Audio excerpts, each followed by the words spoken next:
지금은 이제 나이를 한두 살 먹는 게 싫은데요. 여러분들 다 싫으시죠? 예, 나이 먹어가는 것이 싫지만 어렸을 때는요, 보통 빨리 나이 먹고 싶어 합니다. 빨리 어른이 됐으면 합니다. 왜 그러죠? 학교 다니는 것도 싫고, 학교 가면 저희 때만 해도 맨날 선생님한테 얻어맞았던 것 같아요. 맨날 얻어맞고, 집에 오면 부모님 간섭하고 하지 말라는 게 너무 많고, 그래서 어렸을 때는요, 대부분 자기가 다 억압받고 있다고 그렇게 생각을 합니다.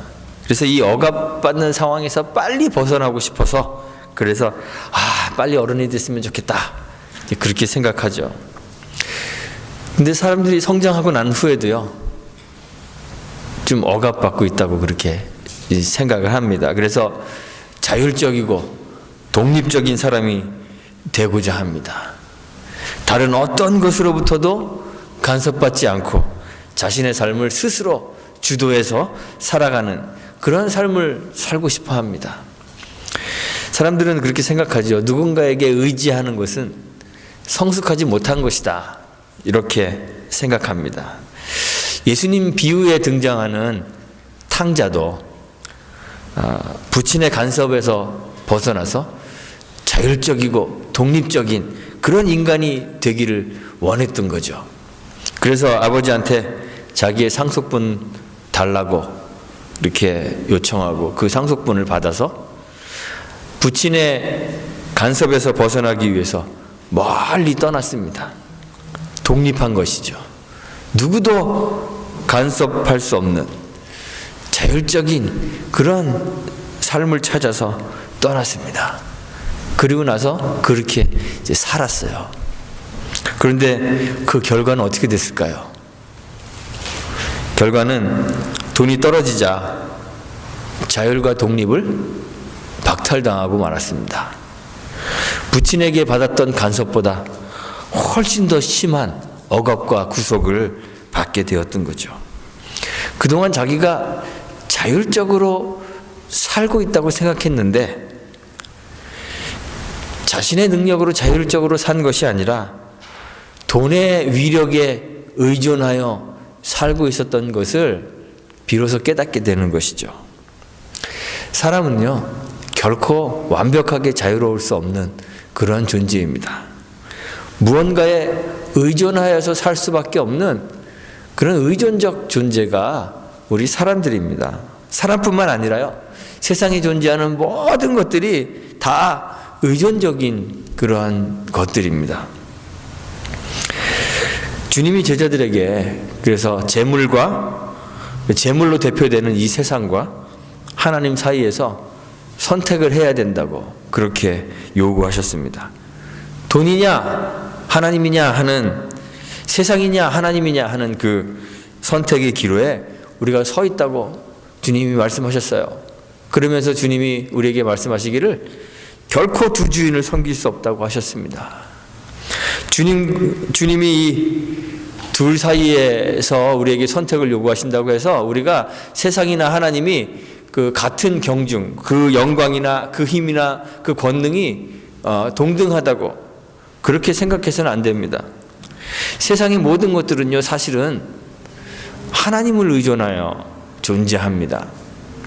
하나님이 세계 가운데 불어넣으시는 그 생명이 없으면 세상은 존재하기를 그치고 맙니다. 존재할 수가 없습니다. 하나님이 사람을 창조하실 때 그 코에 생기를 불어넣으시죠. 그랬더니 사람이 생명이 살아있는 영이 되었다 그랬습니다. 그 하나님이 공급하시는 그 생명을 하나님이 끊으시면, 놓으시면 우리는 존재할 수가 없어요. 하나님께서 지금도 세계를 붙잡고 계시기 때문에 세계가 존재하는 것입니다. 하나님께서는 인간이 타락한 후에도 그냥 세상을 다 없애버리지 않으시고 하나님의 긍휼하심과 오래 참으심으로 세계를 존속하고 계시는 거예요. 바울이 아테네에서 그 아테네 사람들이 섬기고 있는 알지도 못하는 그 신에 대해서 설명을 했죠. 그러면서 하나님에 대해서 이제 소개를 합니다. 사도행전 17장 25절에서 하나님을 만민에게 생명과 호흡과 만물을 친히 주시는 자, 이렇게 소개했습니다. 만민에게 생명과 호흡과 만물을 친히 주시는 자. 그리고 나서 사도행전 17장 28절에서 우리가 그를 힘입어 살며 기동하고 있다 그랬습니다. 우리가 존재하는 것이 하나님을 의존하여 존재하고 있다는 거예요. 하나님 없으면 우린 존재할 수 없는 그러한 존재라는 사실을 이야기하는 것입니다. 세상과 세상에 있는 모든 사람들이 물질을 의지하여서 살고 있는 것 같습니다. 안 먹으면 죽죠. 안 입고 나가면 창피해서 죽죠. 우리는 세상 물질에 의존하여 살고 있는 것처럼 그렇게 생각합니다. 그런데 이것을 비유하면요. 죄송합니다. 밝은 태양 아래서 촛불을 켜들고는 이 촛불 때문에 세상이 환한 줄 알고 그냥 촛불이 꺼질까 봐 전전긍긍하며 그렇게 있는 것과 같다고 생각할 수 있어요. 촛불 훅 불어서 꺼버리든지 아니면 촛불 그냥 어디다 확 집어 던져버려도 세상의 밝기에는 아무런 영향이 없습니다. 아무 상관이 없습니다. 세상의 물질이나 힘이 실제로 우리를 존재하게 하는 것처럼 보이는데, 그렇게 생각하는데 그것이 우리를 존재하게 하는 것이 아닙니다. 그렇기 때문에 주님이 우리에게 이 우상이 되어버린 물질과 세상에 대한 그 의존에서 벗어나서 하나님을 의지하라고, 하나님을 선택하라고 그렇게 요구하시는 거예요. 세상의 물질이나 권세 같은 것들, 세상을 살기 위해서 우리가 의존하면서 그것 없으면 살 수 없다고 생각을 하죠. 그래서 물질이 없어지면, 권세와 힘을 잃어버리면 두려워합니다. 그런데 정말 우리가 사는 것은 그런 것들 때문에 살고 있는 것이 아니라 다른 것, 하나님을 의존하여 살고 있다고 성경이 우리에게 가르치고 있어요. 그래서 하나님께서 우리에게 먹을 것을 공급해 주시면서 먹는 것 때문에 사는 것은 아니야 그러시잖아요. 사람이 사는 것, 떡으로만 사는 것이 아니라 여호와의 입으로 나오는 모든 말씀으로 사는 것이다, 이렇게 가르쳐 주시는 거예요. 세상이 주는 것 같은 이 물질이나 세상의 권세도 세상이 주는 것이 아니라 여호와의 입으로 나오는 모든 말씀 때문에 존재하는 것이에요. 그래서 주님이 참 우리가 이해할 수 없는 말씀도 하시죠. 가난한 자가 복이 있다 하셨습니다. 가난은 불편하고 힘든데 가난한 것이 뭐가 복이 될까, 이런 생각이 들기도 하죠. 폼나게 살고 싶지 않으십니까? 내가 내 돈 내고 먹고 살고 싶지 얻어먹고 살고 싶은 사람이 누가 있겠어요? 그렇죠? 그런데 가난하면 얻어먹어야 합니다. 거지들이 동냥하잖아요. 그런데 일부러 거지처럼 동냥하여서 먹고 살아가는 사람들도 있습니다. 그런 사람들은요, 동냥이라고 부르지 않고 좀 더 멋있고 좀 있어 보이는 말로 이제 표현을 하죠. 탁발이라고 부릅니다. 탁발. 불교의 그 중들이 탁발을 하죠.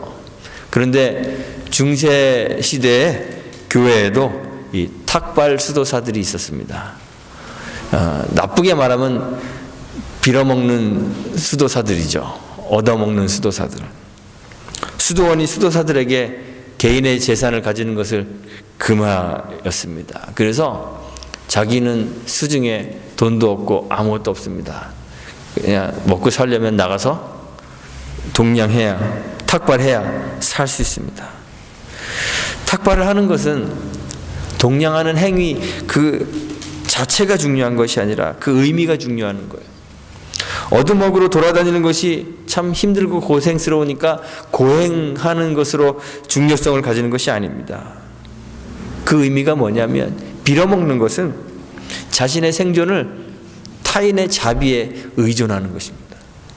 다른 사람이 나에게 자비를 베풀어 주지 않으면 먹고 살 수가 없어요. 그냥 죽는 거예요.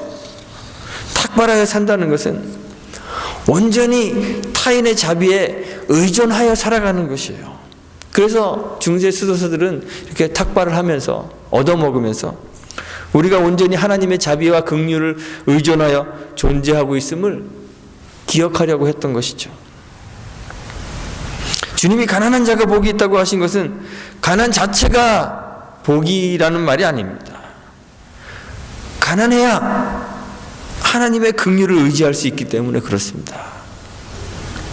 우리는 하나님의 긍휼 없이는 살 수 없는 존재라는 사실을 잊지 않고 긍휼을 구하며 하나님을 앙망하는 거예요.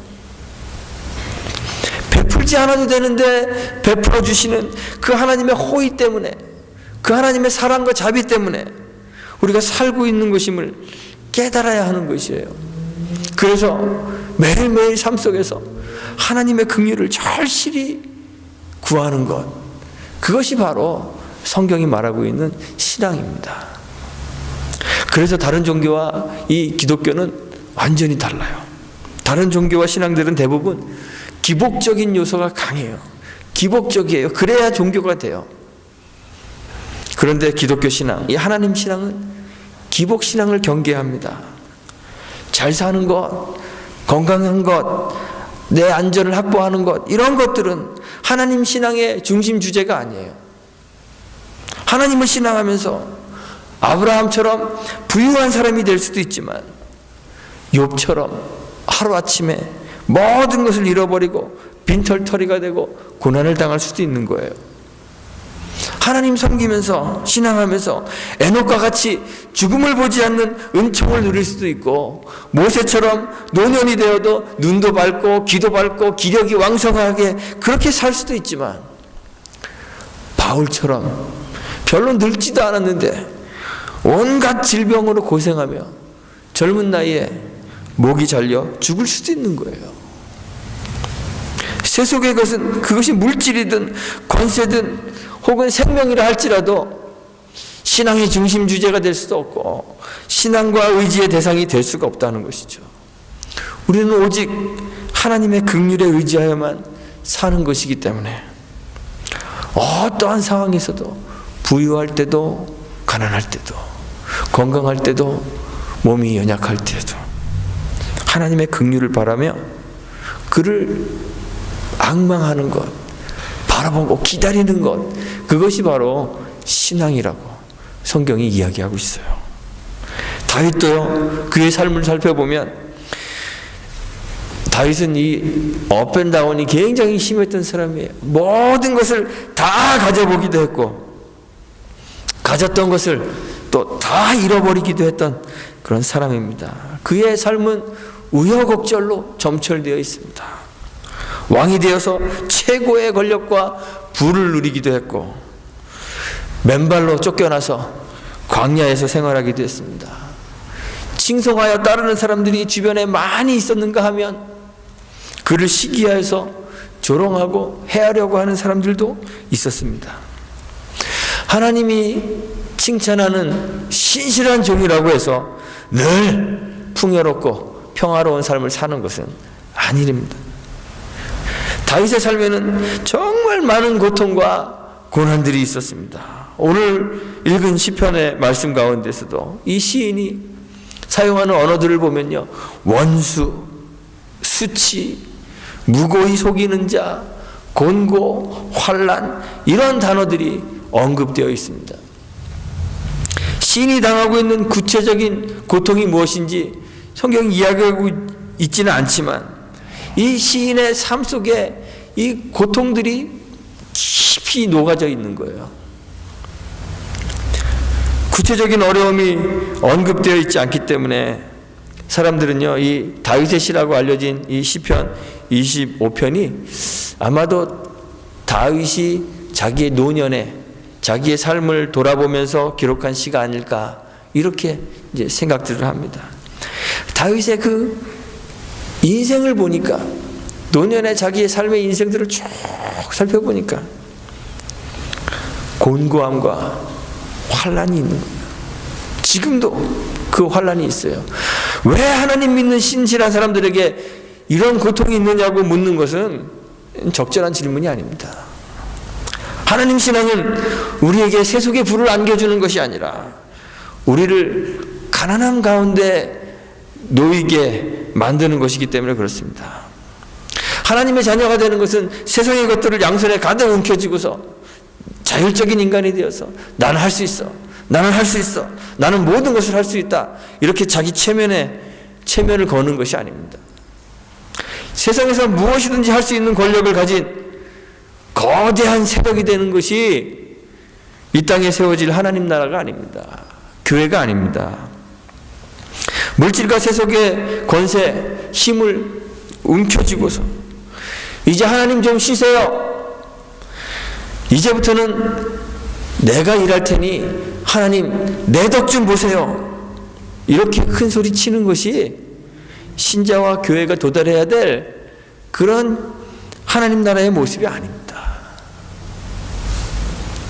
교회는 심령이 가난한 가운데 세상의 물질과 힘을 의지하지 않고 오히려 자신의 가난함을 고백하면서 이 부유한 세계 속에서 하나님의 긍휼을 기다리는 거예요.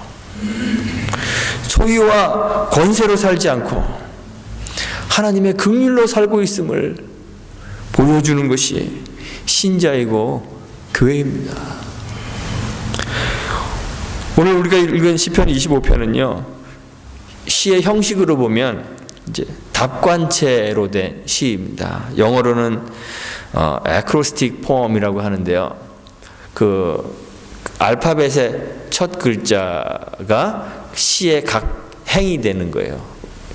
그러니까 첫 행은 영어로 치면 A, 두 번째 행은 B로 시작하고 세 번째 행은 C로 시작하고 이렇게 이제 만들어진 시가 이 시편 25편입니다. 그런데 내용적으로 보면 시편 25편 11절을 중심으로 해서요, 이렇게 시편을 반으로 이렇게 딱 접으면 그 앞과 끝이 내용적으로 일치하고 그 중간이 또 내용적으로 일치하는 이러한 내용의 형식을 가진 시입니다.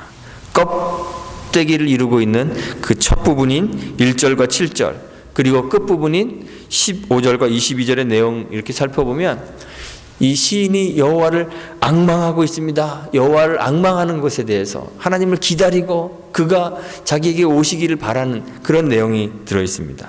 그리고 그 가운데 부분인 8절부터 14절을 보면 여호와 하나님이 누구신지, 또 하나님은 어떻게 일하시는지, 하나님은 어떤 자를 사랑하시는지 그 여호와 하나님에 대해서 기록하고 있어요. 그런데 그 가운데 11절, 그 한가운데 11절이 있는데 그 한가운데 11절은 이렇게 노래합니다. 나의 죄악이 중대하오니 주의 이름을 인하여 사하소서. 죄사함을 노래하고 있어요. 이 시의 중심은 이 11절인 것 같아요. 시의 처음과 끝에서 다윗은 여호와를 앙망하며 그를 우러러보고 그를 바라봅니다. 그의 긍휼을 기다리며 주님이 자기의 삶 가운데 오시기를 그렇게 애타게 기다리고 있습니다. 그런데 그 이유가 뭘까요? 그 가운데에 있는 그런 내용이 이야기해 주는데, 그 이유는 다윗이 원수 때문에, 무고히 속이는 자들 때문에 그 둘러싸여져 있는 거예요. 그의 삶이 곤고하고 또 환난으로 점철되어 있기 때문에 여호와께서 오시기를 여호와를 앙망하며 기다리는 거예요. 여호와의 긍휼을 그래서 기다리고 있는 거죠. 그런데 그 다윗의 삶의 문제를 해결해 주는 그 해결점, 그 중심에 뭐가 있냐면 하나님이 다윗에게 찾아오셔서 해주시는 그 일이 그 시의 중심인 11절에 있는데, 기록되어 있는데, 그것이 바로 주의 사하심을 얻는 거예요. 다윗이 주의 긍휼을 경험하는 것입니다. 다윗은 지금 그 시를 통해서 자기가 긍휼히 하나님의 용서와 자비가 필요한 자임을 고백하는 거예요.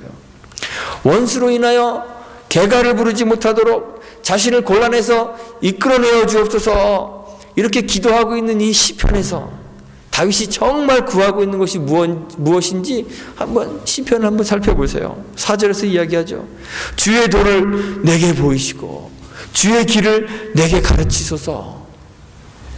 5절에서 또 노래합니다. 주의 진리로 나를 지도하시고 구원하소서. 8절에서 이야기합니다. 여호와는 선하시고 정직하시니 그러므로 그 도로 죄인을 교훈하시리로다. 9절에서도 노래합니다. 온유한 자를 공의로 지도하시며 온유한 자에게 그 도를 가르치시리로다. 다윗이 정말 굴복진 삶을 살아왔는데 말로 형언할 수 없는 여러 고통과 위험 속을 견디며 지나왔는데 그 수많은 고통과 위기를 견뎌내기 위해서 때로는요 말과 병거와 힘센 장수들이 필요할 때도 있었고요, 또 빼앗긴 권력을 찾기 위해서 자기를 위협하고 있는 권세 있는 자들을 압도하기 위해서 더 큰 권세가 필요하기도 했어요. 사무엘하 3장 39절에 보면요 다윗이 한탄하는 그러한 말이 있는데요, 어떤 한탄을 하냐면 내가 왕이 되었는데, 기름 부음 받아서 왕이 되었는데 힘이 너무 약해서 요압과 그 형제들이 마음대로 하고 있는 거 내가 그거 제어할 수가 없다, 이렇게 토로를 해요. 그러니까 다윗이 절실히 필요로 알고 있는 게 뭐겠어요? 그들을 압도할 수 있는 권세, 그게 필요하잖아요. 함께한 자들과 먹을 게 없어서요 먹을 거를 찾으러 다니던 때도 있었어요. 먹기 위해서 먹을 것, 물질, 재화가 필요할 때도 있었습니다. 지금도 다윗이 자기의 삶을 돌아보니까 여전히 자기 주위에 원수들이 있습니다. 무고히 속이는 자들이 있습니다. 공고와 환란이 있습니다. 그래서 다윗이 여호와를 앙망하는 거잖아요. 주를 우러러보며 주를 바라보며 주의 도움을 요청하는 거예요. 뭐가 필요하겠어요? 강력한 군대나 아니면 빠른 발을 가진 말이나 든든한 병거나 활과 창이나 많은 물질이나 부나 권세나 누구도 넘보고 조롱할 수 없는 그러한 권력 하나님께서 주시기를 요청하고 싶지 않으시겠어요? 그런데 다윗은 주의 긍휼을 구하며 주의 사하여 주시기를 구하는 거예요. 주의 도를 보여주시고 주의 길을 가르쳐 주시고 주님의 진리와 공의로 나를 지도하셔서 주를 의지하고 바라는 자가 될 수 있기를 구하는 거죠.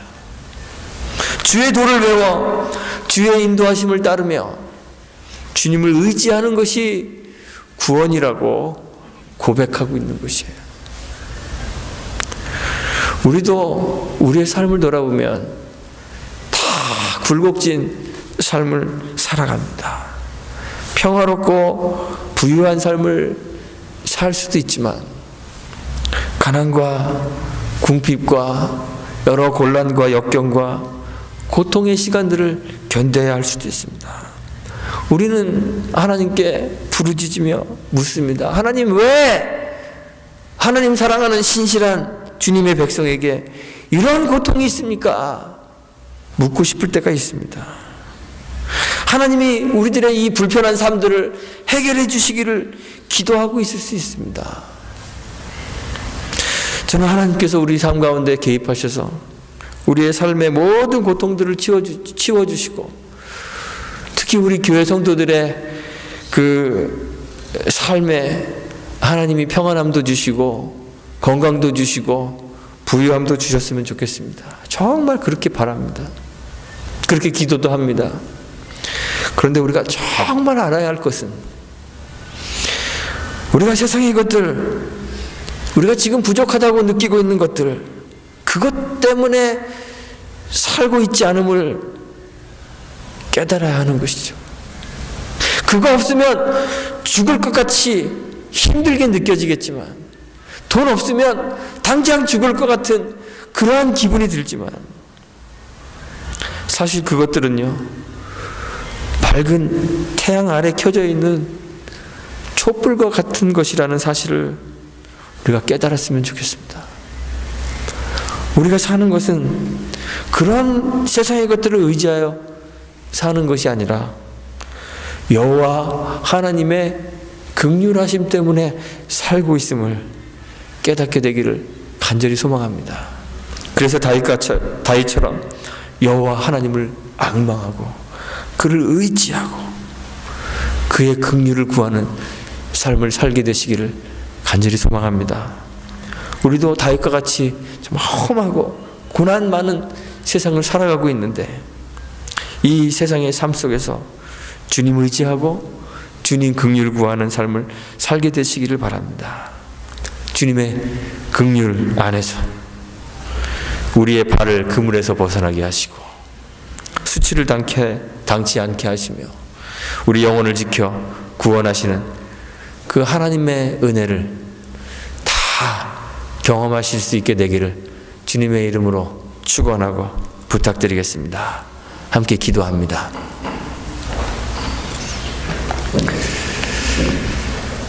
하나님 감사합니다. 참 굴곡지고 여러 고통과 환난이 있는 삶을 저희들이 살아갑니다. 우리에게 세상의 것들이 절실히 필요해 보일 때도 있고 그것들이 없어서 참 힘들고 어려울 때도 있습니다. 그러나 하나님, 정말 우리를 살게 하는 것이 세상의 물질이나 권세나 육체의 건강이 아니라 여호와 하나님의 그 긍휼하심임을 저희들이 기억할 수 있도록 은혜 베풀어 주시기를 원합니다. 늘 주님의 긍휼하심을 경험하고 그의 자비를 경험하며 살아갈 수 있도록 은혜 베풀어 주시고 세상의 환난과 어려움 속에서도 세상의 것들이 아니라 주님의 자비를 구하는 삶을 살아갈 수 있도록 은총 내려 주옵소서. 예수님의 이름으로 기도합니다. 아멘.